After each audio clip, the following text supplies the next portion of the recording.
बिस्मिल्लाहिर्रहमानिर्रहीम। अस्सलाम वालेकुम। कैसे आप सब? उम्मीद करती कि आप सब खैरियत से होंगे और अल्लाह का शुक्र कि मैं भी ठीक हूँ। मेरे तमाम देखने वाले सुनने वाले जहाँ रहे खुश रहे, हंसते रहे, मुस्कुराते रहे। अल्लाह ताला आपको ज़िंदगी की तमाम खुशियाँ अता फरमाए और जो बेराज अल्लाह ताला उनको नेक अता फरमाए। जिनके वालिदैन जिंदा अल्लाह ताला उनको तंदुरुस्ती और लंबी ज़िंदगी अता फरमाए और जिनके वालिदैन फात पाक अल्लाह ताला उनको जन्नतुल फिरदौस में जगह अता फरमाए। अल्लाह ताला आपको और आपके बच्चों को मुस्तकबिल में कामयाबियाँ अता फरमाए, ढेर सारी खुशियाँ अता फरमाए। इसी नेक दुआ के साथ आज की वीडियो शुरू करते हैं। वीडियो शुरू करने से पहले मेरी आपसे गुजारिश है, मेरे चैनल को सब्सक्राइब करें, मेरी वीडियो को लाइक करें, बहन भाई के साथ शेयर करें, साथ में जो घंटे का बटन है उसको भी दबा के तो आल पे भी क्लिक कर लें ताकि मेरी जो हर नई आने वाली वीडियो का नोटिफिकेशन बर वक्त आप लोगों तक पहुँच सके। तो भी आज मैंने आप लोगों को मैंने कल बताया था कि मैंने एक औरत को लेकर जाना था टेस्ट करवाने के लिए, लेकिन जब मैंने वीडियो बनाई तो उसके बाद रात को मुझे फ़ोन आ गया, मुझे सेंटर में उन्होंने बुला लिया मेरी मैडम ने। तो सेंटर में जब हम लोग गए तो उधर जो उन्होंने नया कट्टा खोल के रखा था हमारे लिए वो ये था कि उधर सेंटर में ना 24 घंटे के लिए सेंटर हमारा हो गया और जो सेंटर पे ड्यूटी पे थी ना सिर्फ एक ही लड़की थी रात को डिलीवरी के लिए। तो छोटी सी बच्ची थी वो, और वो कह रहे कि इधर ऐसे हुआ कि रात को 2 लड़के आए हैं। तो उन्होंने ना जो चौकीदार था ना वो अपने उसका घर पास ही था, वो खाना खाने गया हुआ था, उसने दरवाज़ा अंदर से लॉक किया हुआ था। तो जो लड़की थी उसने दरवाज़ा लॉक किया हुआ था तो वो उसको कह रहे थे कि दरवाज़ा खोलो, उसने दरवाज़ा नहीं खोला। अभी वो इसी यही बात कर रही थी उसने कि अपने जो चौकीदार उसको अभी फ़ोन वो लगा ही रही थी कि उसको बुलाऊं कि ऐसे लड़के इधर आए हुए हैं। उसने 3 लड़कों को और बुला लिया, 5 लड़के उधर सेंटर में आ गए और वो उसको कहने लगे कि दरवाज़ा खोलो दरवाज़ा खोलो। तो उसने जो चौकीदार घर में गया हुआ था उसका घर पास ही था, खाना खाने के लिए उसको बुला लिया और वो जब वो आया तो वो लड़के भाग गए। तो हमारी इधर में जो लेडी डॉक्टर है बड़ी उसने हमें बुलाया हुआ था कि आप एक मीटिंग आप लोगों के साथ करनी है तो आप इधर आओ।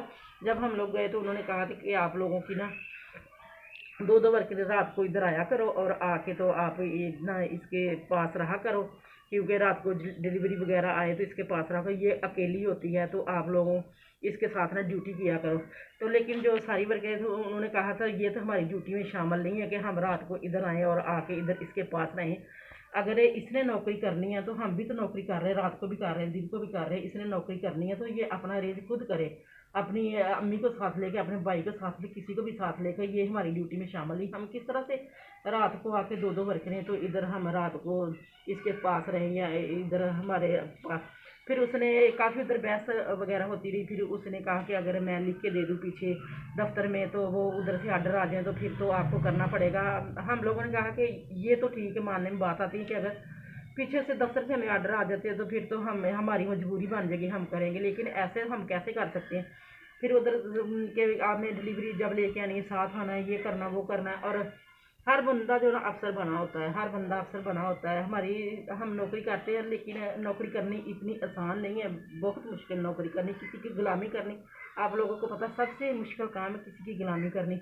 और जो वीडियो बनाते हैं बेशक हम कहें कि ये बहुत मुश्किल काम है, बहुत मुश्किल काम है, लेकिन ये जो अपना काम हम लोग करते हैं, वीडियो बनाते हैं, डालते हैं, एडिट करते हैं, लेकिन उसके मुकाबले में ये कुछ भी नहीं है। तो फिर इस तरह से बहस होती रही और हम लोगों ने कहा कि नहीं हम इस तरह करें। और जो दूसरी मैडम थी उसने तकरीबन ईद से पहले उसने कहा कि 5 साल से छोटे बच्चे उनके नाम लिख के लाओ, उनके ID कार्ड नंबर लिख के लाओ, उनकी उम्र वगैरह एज वगैरह सारा कुछ लेके आओ। वो हम लेके गए और फिर उसने आज कह दिया कि इनके वो सेंटर में बैठी है, ड्यूटी उसकी है कि बच्चा अगर कोई आया उसको चेक करना, उसका मुआक करना, उसका वजन करना, उसका कद नापना। लेकिन वो भी हमने उसने भी हम जो मलबा डाल दिया कि आप लोगों ने ये अपनी लिस्ट ले लो और सब बच्चों को जो कद आपने नाप के तो इस लिस्ट पे लेके आने हैं, ताकि मेरा आसान जो ना काम जो उसने कहा कि मेरा जो काम वो आसान हो जाए। और मैं इधर बैठी जो बच्चा जो भी आए उसका नाम लिखूँ, ID कार्ड नंबर लिखूँ और कद वगैरह सारा कुछ लिखूँ और आगे सेंड कर दूँ। ये अपना काम किसी दूसरे पे डालना ये कोई अच्छी बात नहीं है और ये हमारे काम में शामिल ही नहीं। फिर हमारी एक वर्कर ने कहा कि वो 5 बंदे आ गए थे, बेशक हम एज में बड़ी हैं उससे, वो बेशक हमारे बच्चों की तरह छोटी उम्र की, हम एज में बच्चा है बड़े हैं, तो उस यहाँ 3-4 या 5 बंदे आ जाए तो बंदा क्या कर सकता है। तो इज्जत तो सबकी एक जैसी है, चाहे कोई बड़ी एज का हो चाहे कोई छोटी एज का हो। तो मर्द तो फिर मर्द ही होते हैं और 5 मर्द थे। और हमारी वर्कर ने इस तरह से कहा कि अगर इस तरह से होता तो फिर पहले तो उसने हमें जाते पूछा कि आपको एक इधर जो वाक़या हुआ आप लोगों को पता, लेकिन हमने कहा हम काफ़ी दिनों से गए हुए थे, हमने कहा हमें नहीं पता। तो उन्होंने कहा नहीं आप लोगों को पता, आप जानबूझकर ऐसे कर रहे हैं। हम लोगों ने कहा हमें नहीं पता। फिर उसने हमें बताया कि इस तरह से हुआ है। तो ये तो गवर्नमेंट की जिम्मेदारी है ना, गवर्नमेंट कोई बंदे किसी का अरेंज करके, कोई सिक्योरिटी गार्ड उनको रख के दे, सारा इस तरह अरेंज करके फिर ही उनको उन लोगों को 24 घंटे के लिए ये जो हॉस्पिटल करना चाहिए था। और 24 घंटे के लिए हॉस्पिटल कर दिया, लेकिन उधर किसी बंदे का अरेंज नहीं किया। तो ये थी मेरी जो स्टोरी थी, ये थी मेरी आज जो मैं सेंटर गई थी, ये वाली स्टोरी थी। और दूसरी स्टोरी में ये है कि हम लोगों ने कलर शलर करवाए हुए, आप लोगों को पता, जब कलर वगैरह करें, पेंट वगैरह करें, तो सारे जो पर्दे वगैरह, चदरे, सारे सोफों के शाट हमारे सब गंदे हुए थे। हमने आज इरादा किया कि उनको धो के ना, तो उनको सुखा के तो पर्दे वगैरह डालते, लेकिन हमने पर्दे धोए, वो देखें पर्दे हमने धोए, तो जो हमारी थी ना मशीन, स्पिनर था हमारा, तो वो हमने डाले हुए पर्दे तो स्पिनर करने के लिए, तो लेकिन वो बंद हो गया, वो चल नहीं रहा। अब मेरा हस्बैंड भी नहीं घर, बच्चे भी नहीं घर, तो हम लोगों को पता नहीं चल रहा। हमने धूप में फैला दिया और बादल भी आए हुए हैं, बारिश का भी अमकान है। तो सिर्फ हमने पर्दे धोए और बेडशीट और सोफे वगैरह के शाट हमारे रह गए, वो हमने नहीं धोए। अगर हम वो धोते तो फिर सुखाने में मुश्किल हो जाती है। अगर बारिश आ जाए तो फिर अंदर बाहर जो कपड़े डालने पड़ते, फिर हमने कपड़े जो छोड़ दिए अब नहीं धोए। तो अब शाम को मेरे हस्बैंड आएंगे तो वो देखेंगे स्पिनर को और ठीक करेंगे, फिर हम कल लोग कपड़े धोएंगे। हमने सिर्फ 2 कमरों में पेंट करवाया और एक किचन में करवाया, बाकी हमारे अब भी रह गए, क्योंकि ये कमरा भी हमारा रह गया और हमारा हाल भी रह गया, गराज गली वगैरह हमारी रह गई क्योंकि बारिश की वजह से।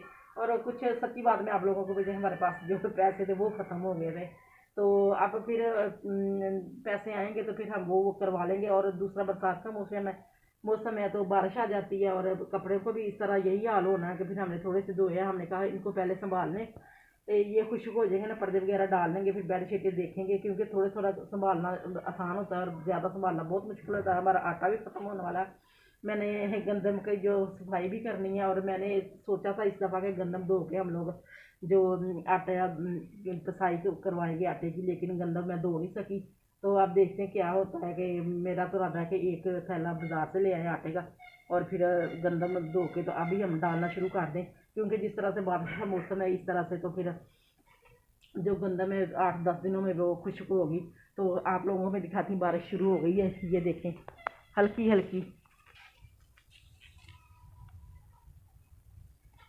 बारिश हो गई शुरू। तो अब हम जो कपड़े उतार के तो हम अंदर कपड़ों को डालते हैं, क्योंकि शाम भी होने वाली है, तो हम डाल देते हैं रात को। वो जो जिसको कहते हैं तरेल वो भी पड़ जाती है, उससे फिर कपड़े गीले हो जाते हैं। और बड़ों का कहना है कि जो तरेल होती है ना, जब वो पड़ती है ना कपड़ों के ऊपर, तो फिर कपड़े ब्लैक भी हो जाते हैं। जो सफ़ेद कपड़े वो बाहर नहीं रखने चाहिए, अंदर डाल देने चाहिए।